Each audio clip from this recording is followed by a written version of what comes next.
Hi bay ug sa tanang mga naminaw karon. Just call me R. Girl ko, 26 years old. Dili ko gwapa, pero na ako'y face value nga pwedeng masuroy sa yala. Don't judge me kung di pa ka mahuman og basa sa akong confession.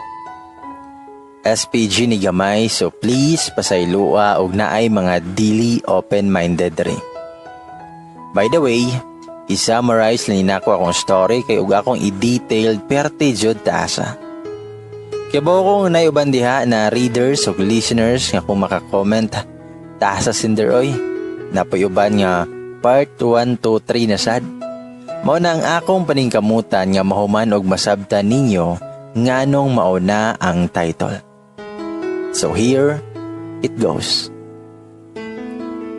Gikanday ko sa middle class na family, wherein makakaon og sobra sa 3 times sa usa ka adlaw. Gi-provide sa akong parents ang among mga gikinahanglan. Akong mama kay naay negosyo, akong papa kay OFW, usa ka seaman. Duha rami magsuon, so makaingon jud ka nga wa may galisod. Until labot may high school, diri na nagsugod nga napi ang nagkalit among life. Namatay akong papa kay giatake. While akong mama nahugno ang world, so napabayaan ang negosyo. So medyo gipit gamay, pero kakaon pa dihapon may katulo. Minus na lang sa helper sa balay kay giwagtang na jud, nag-cost cutting. Still nakasurvive me sa pagsulay ato mga panahona. Until nag-college na me. Kay kani laging mag-school nya dungan pa jud og college, pareho pa jud nga gispilahan nga private school. Expected nga mahal jud ang tuition. Pero naningkamot japon ang mama nga mapahuman mig eskwela. Hangtod sa pag third year college nako. Dari na jud ko nakaingon nga unsa man jud among mga sala nga nag-antos man making ani.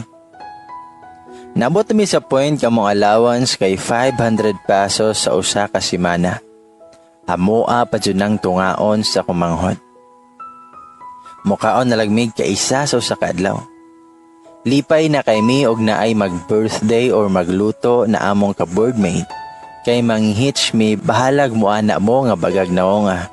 Pero kay ikaw kuno mo ay gutom, di ka maningkamot mga kaon. Dili jud mi ka-blame sa mong mama kay siya rabi ajud ang naningkamot nga makakita og kwarta para mi makahuman og eskwela. Nakasulay mi anang giingon nila nga matulog na lang or iinom na lang og tubig ang kagutom. Grabe jud na pagsulay. Nya natoy time nga mura gikumot akong dughan. Ulan kay to nga time, ako manghod, padong og school, nya kay kanilaging naning bahalag ulan, ni eskwela jud. Buntag pa lang, basa na siya. Samot na pag-abot sa eskwelahan, hangtod na lang na uli, iyang medyas kapugan sa kabasa. Nya pagkaugma, maora gihapon na sapatos iyang gigamit kay kaniliging wala ta ikapalit kay daginot ta sa kwarta. Ako day ang klase sa tao nga og kibaw kung dihado ko sa ulan nga for sure magbaha akong sapatos kay liki ng lapalapa. Di nalanjud ko mo eskwela. Tulo jud lagi akong luha ato nga time. Grabe jud ang pag-antos namo. Dayon pag OJT na nako, diri na nako na meet akong sugar daddy number 1. Namitin ako siya, abi na ko og single, kaniliging mga lalaki nga mahilig magpaka-single bisan dili na. Magpanghadlo ko ani niya, kay may pagka-istrikto during mga OJT days nako.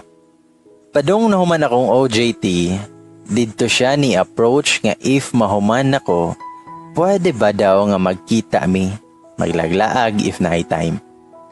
So ako pod ni okay rasad, kayo wa lagi mali siya. Nya superior nako.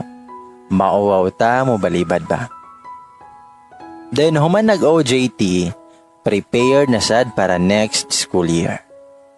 Nahibong naman lang ko nga naay unknown number nga sigig tawag. Dili lang pod nako sahay matubag kay pirmi nga silent ang phone. Then one time, may text man ni si Sugar Daddy number 1. Pwede ta nga magkita. Na ako diri sa mall. I will treat you.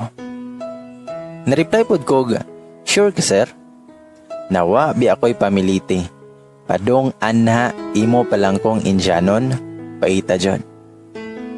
Dayan in tawag siya, mao na mo ang convo. Mingon si Sugar Daddy number 1, nga sure ko, anhi lang, ako ang bahala nimo. Mitubag ko nga, na, tarong sir ba? Mitubag siya nga, lagi, yan saman, anhaon na lang tika para dili na ka magplite? Nakulbaan ako og miingon na lang ko nga ako na lang ara sir. Give me 10 minutes. Pag may tubag si Sugar Daddy number 1, nga okay, I will wait for you. Then nagkita na mi, nangaon mi sa Osaka restaurant. While nagkaon, nagchika-chika mi. Then miingon si Sugar Daddy number 1, nga sad lagi kag aura ron. Na kay problema? Mitubag ko nga, wala ra si Roy, walay problema. Mitubag si Sugar Daddy number 1, nga di ko motoo. Spell it out, basin makahelp ko. Dayon nasulti nako niya akong problema og diha na siya miingon nga naa siya'y suggestion. Miingon si Sugar Daddy number 1 nga, nako i-offer, but naara nimo og imo bang dawaton? I just want to help you, ayaw lang batia pagsabot. Motong nangutana ko kung unsa ang iyahang offer. Miingon siya nga, I can be your sugar daddy. I will provide everything you need as long as you're mine every time I want you. Don't worry, I give you some time to think about it. Just give me a call or text.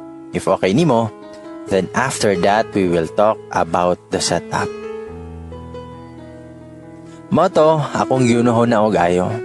At the end, ako ang gi-accept yang offer kay opportunity na nga naay motabang nako, bisan kapit patalim ko.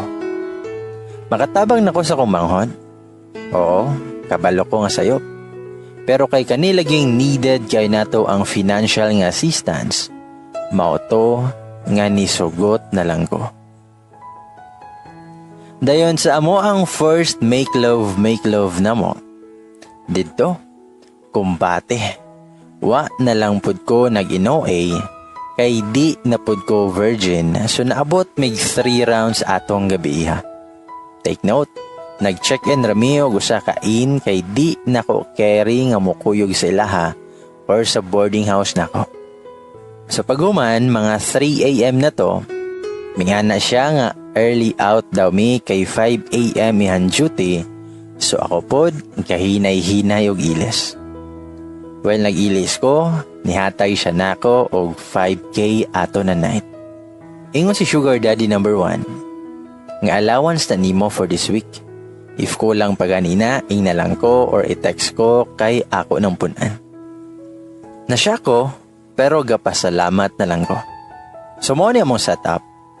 Mo text siya every day off niya nga magkita mi. Then check in, then hatag siya pag-allowance. But never jud ko nga nag-text nga kulang ang kwarta nga iyang gihatag. Kung sa iyang idunol, maor sa jud na akong dawaton. Nalipay ko in a way nga makapalit na kog sapatos para sa kumanghod og makakaon na mi og sakto para sa usa ka adlaw. Usay mohatag ba ko niya pang allowance para dili na ma-stress akong mama nga mangita og pagbalo namo. Naabot mi almost 7 months nga inato ang among setup. By the way, si Sugar Daddy number 1, minyo na guys, nana siya wife ug usa ka anak. Yang age kay 35, pati ang wife na sa gawas nag-work mo nang nakalugar siya. ug iyahang anak kay kinder pa.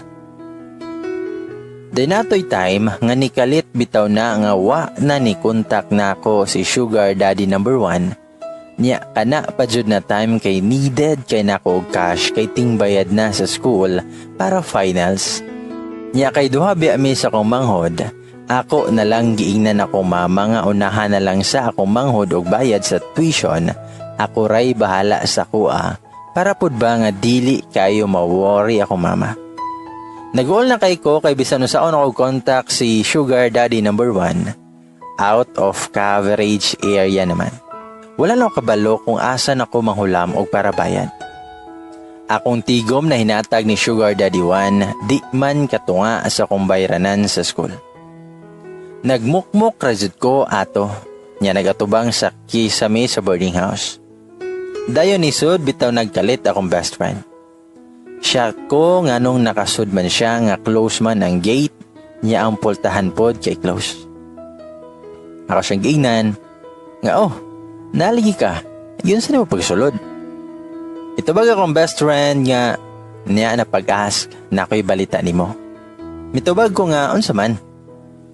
Mayon akong best friend nga bangon diha, kuyog ta, na ako'y ipailaila ni mo. Mitubag ko niya nga di ko ako sa mood.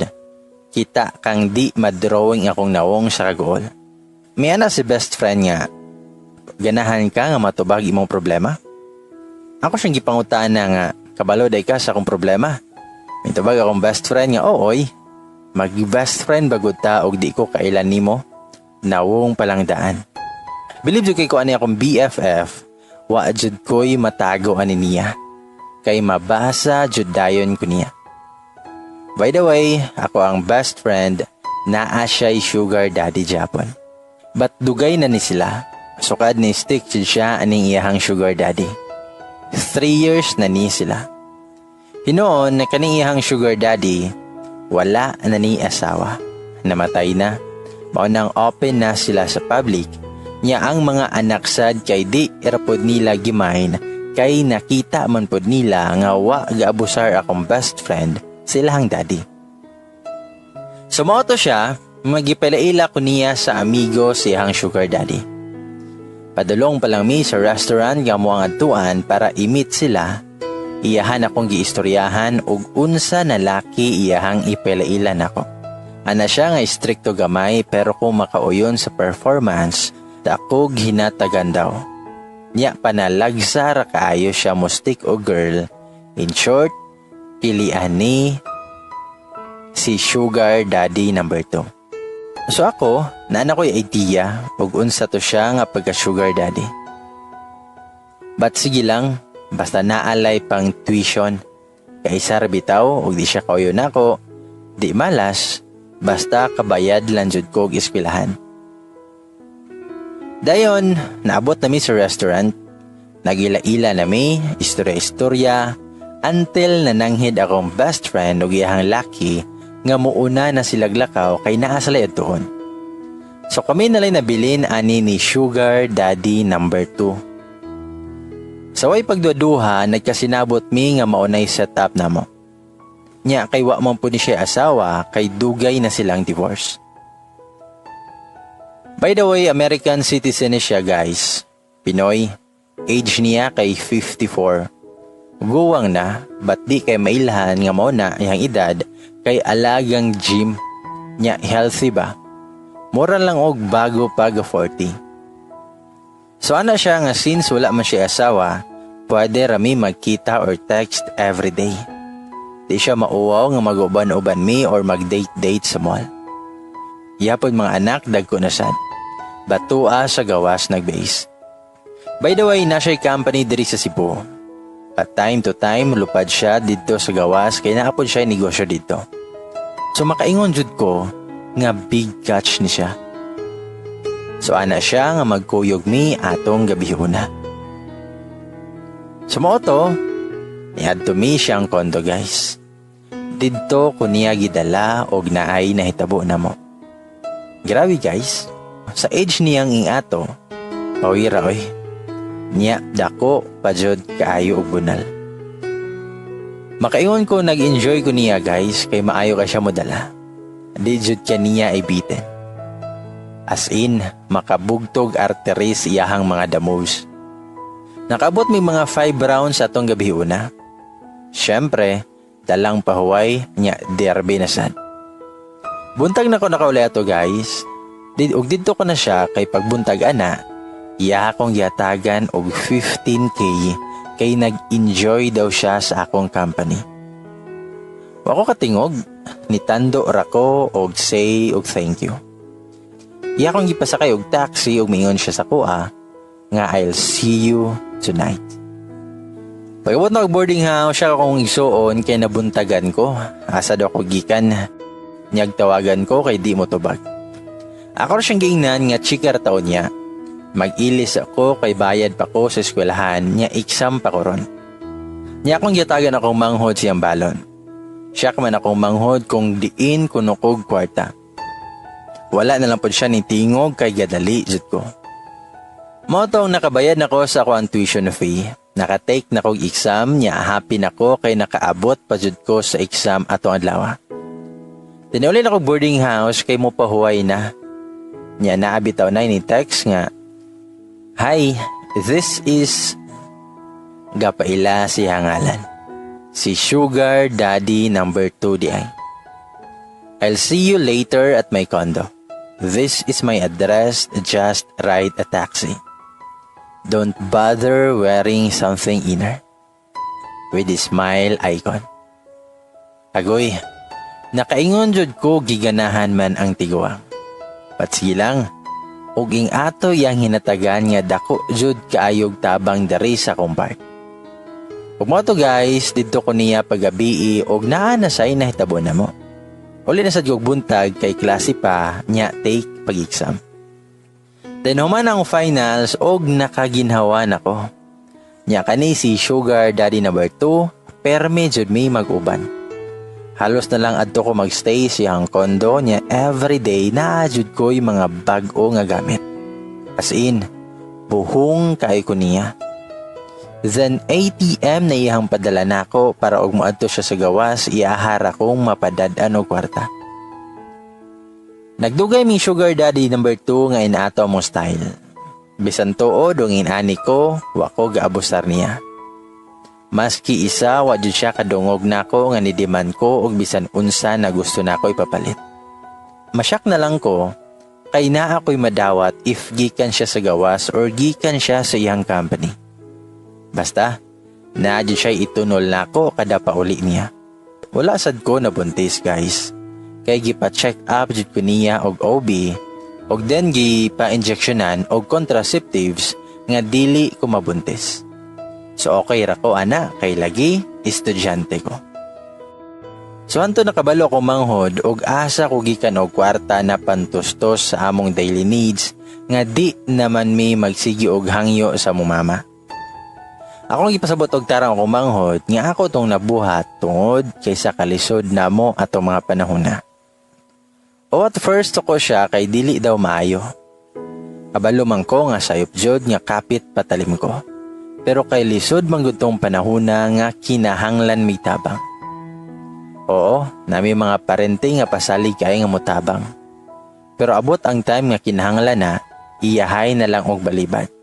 Kay mao kini, mao kana. Og manarbaho pod ko, pila ra may sahod sa part-time job. Sa akong gihingi ako manghod nga nig makagraduate nami, muundang nako sa akong sideline para magbagong buhay. Everyone deserve to have a second chance to change for the better. Then summer na to, diyon ta ko mag-summer kay wala ligi ko'y igasto, maayo na lang makapahuay akong mama sa bayranan. By the way, kanina time di ay nang empleyado na lang akong mama kay na-close biya among negosyo sukad namatay akong papa. So daginot jud tawon akong mama. Di po siya ganahan nga mangundang mga eskwela kay maoro daw iyang ikahatag namo nga pamana ang diploma.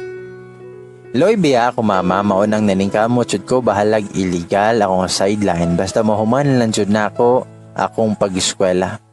Kaming duha sa kumanghod. Nya akong giingnan si Sugar Daddy number 2 nga mouli kog province kay tabang og baligya. Mayo na lang na ay kita gamay pagpuno sa bayad sa expenses sa balay. Pero dili siya musugot kay mingawon daw siya nako. Mao nang iyahan na lang kong gihatagan pang tuition para summer para lang jud nga ka-eskwela ko nya maoto. Wa ko'y mabuhat sa eskwela ko summer. Nya kung manghod na lay miuli og province then itabang sa akong mama. So kad naabot si sugar daddy sa akong life, nahayahay akong pagpuyo o pagskwela. Nahatagan ako og maayong mga gamit akong manghod nga di na siya mag-uol og mag-ulan. Nya akong mama kay tabangan na nakog bayad siya mga utang-utang katong time nga naglisod me. Ana ra siya nga diin kog kwarta. Akong giingnan nga nakoy afam nga magpadala og kwarta bisan mo ako mangayo. Mo ni nabawan sa akong mama, pero akong manghod kahibaw jud siya kung aha ko gikag kwarta. Then ay one time nga nananghid si sugar daddy number 2 nga out of the country sa siya kay nagka-problema iyang company sa gawas. Yan na nga yung gihelp iyang anak nga nagpadagan dito. Bali daw mga 1 month ang pinakadugay nga mawala siya. So ako pod ni okay rasad ko. Okay ra kay sobra na jud kay ang gihatag nako na money. So dili bi ako gastador so natigom ra jud nako ang money. Sa akong una-una, bisan pila pa kaman siya nga mo stay dito sa iyang anak, makasurvive ako. So ako siyang giatod sa airport. Pagkuman, diretso ko sa boarding house. Then milabay ang pipila ka adlaw, na ay mitawag na ko, niya unknown number. So ako pod, gatoo ko nga basin si sugar daddy. Mga akong gitubag. Ngayon siya nga, "Hi, kumusta? Si sugar daddy number 1 day ni. Kaila pa ka na ko?" Wala ko katingog. Mingon si sugar daddy number 1 nga, "Hello? Napa ka diha?" Nasyak, jud ko og ayo. O mingon ko nga, "Oo, napa." Mingon si sugar daddy number 1 nga pwede ta magkita. I'll explain everything. Mingsugot po ko, sa mga to nga nagkita mi ni sugar daddy number 1. Na-explain siya na ako nga nawala siya galit. Niuli daw iyang wife niya dugay daw ni balik sa gawas. Then iyang SIM kay iyang gidali-dali og bali. Then nag-change number para di siya masakpan. Tinangay siya dispensa nga iya akong gibiyaan nga hanging nga wa man gani daw siya nakahataw ga biso nga mautoy na hitabo. Nag-worry daw siya kay wa daw siya kahatag na og pang allowance. Og uban pang mga rason na iyang gipang istorya. Ako ra po siyang giingnan nga okay ra, no worries, nakaraos raman sad ko sa akong problema. Salamat kay sa katong panahon nga needed kay nako nga naa siya. Moto niyang siya nga magbalik mi kay nibalik na daw sa gawas si iyang wife. Nya ako na daw magdala si iyang ATM para iniinkaso daw nga mainaato na ako no ko'y magamit. Effort kay sugar daddy number 1 but sad to say, akong gi-decline iyang gi-offer. Gisultian ako siya nga na anak ko'y nakaila nga lain nga mooy naka-provide sa akong needs kato nga times nga wala siya. Nahugno iyang pamate pero kay wala man siya mahimo na kay dili naman jud pud ko kay unfair kayo ni sugar daddy number 2 nagtinarong rabia siya nako. Nya di pud ko tantong salbayis biya so ako jud nga gi-decline iyang offer. Moto ko nihilak si sugar daddy number 1 but wala jud ko nagpadaog siyang luha. Naluoy ko but di na jud pwede nga ako pang dawaton ni hantabang nga kabalo ko nga dako kayong karma diri nako kay pamilyado siya nya gamay pa iyang anak. Sa moto nga milabay ang mga pila ka adlaw wala na jud ko paramdam si sugar daddy number 1. Nya hapsay na akong pag-eskwela then hapit nako mo graduate. By the way, kato dang time nga nag-out of the country si sugar daddy number 2, why tatsa nga di ko niya mapadadan og money para allowance and expenses para everyday needs nako. Hanto nakabalik siya diri sa Cebu, nya na siya'y dala daw nga good news para nako. So ako pod, excited. But before ko niyang gagiingnan nga kung unsay iyang surprise nako, amo asang gitambalan amo ang kamingaw sa sagusa. Basta kay biliba jud nako niya guys, kay dugay jud mapalong iyang bunal. Niya lami jud kay siya modala. Dili jud ka mapulan ba nga maglabing-labing mo everyday. Bisan tuod tikuwang pero lami jud kaayo gyapon siya. Sa moto nga after na mo paglabing-labing, naghigda na mi, paway. Dayon na siya gikuha nga brown envelope sa may side table. Mingon si Sugar Daddy number 2, nga this is for you. Open it. Speechless ko nga nagkurog akong kamot nga nag-abli sa envelope. Diyos ko, akong gibasa ang papel nga nasulod sa envelope. Condo best. Condo. Naghilak jud ko super duper happy kay ko. Kahilak ko, nya iya akong gihag, nya mingon siya nga, advance graduation gift para nimo. You deserve it. I saw everything. The determination, hard work, faith, and love for your family. You deserve to have this gift. Don't cry, sweetheart. Wala jud ko katingo guys, kahilak na jud ko with matching bako-bako pa. Thank you kay Lord, sobra na jud kayo imong gihatag sa ko ha. Daghan jud kaayong salamat. Ako siyang gihag og taman, nya nagpasalamat ko sa tanan-tanan niyang gibuhat o gihatag diri nako. Dako jud kay kog utang na loob niya.